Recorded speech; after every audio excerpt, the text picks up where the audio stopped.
This is the Pantherware Podcast. Okay, all right, Anthony F. here, Pantherware LLC Podcast, and today we're going to talk about some protocols, some instant messaging protocols, yes. So, via The Verge, Instagram is updated with optional feature that displays when you were last active, visible by default to users who have talked with you via direct message. That's a nice feature. Apple already has that in its iMessage. Hangouts via Google has it already. So now WhatsApp is adding it. Instagram is now adding that too. And Instagram, we know, is owned by Facebook. So Facebook is trying to add some features to their cool tools. So I'm perusing the article here, and it doesn't get too techy, too nerdy. It doesn't explain exactly how. We can guess a couple of ways.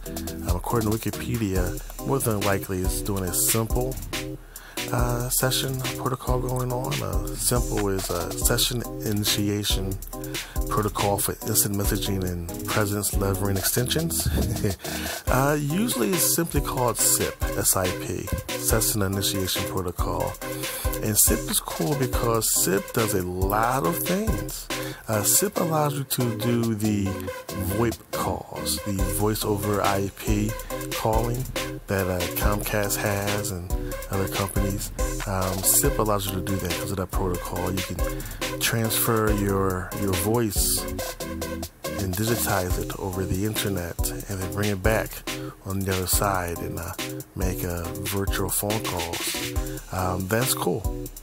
What SIP also does is it also sends a packet that lets the user know that you're active, that you're available, and that's cool. The other standard that does that is XMPP.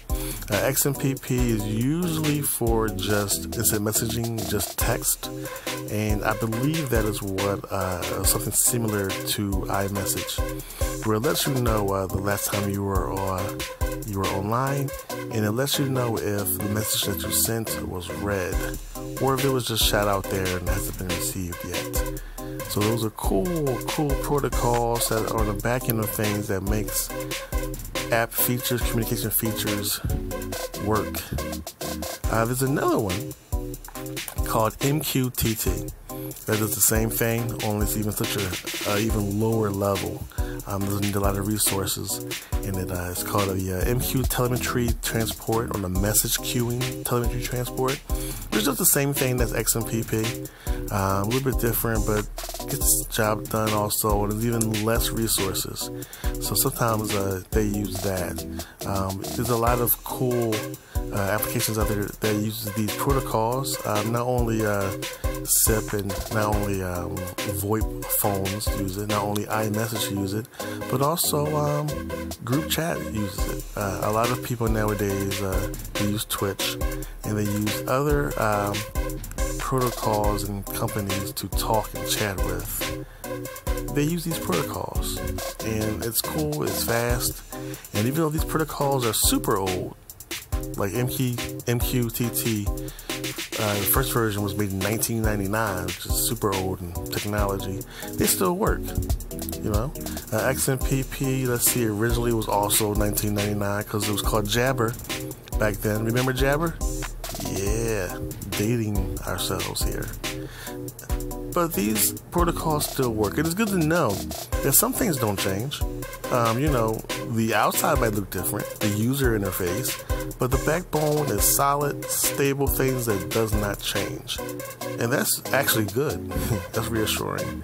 So that's it. A little tech nerdy little tidbit I wanted to talk to y'all about. Expect more news coming soon. Thank you. Anthony F.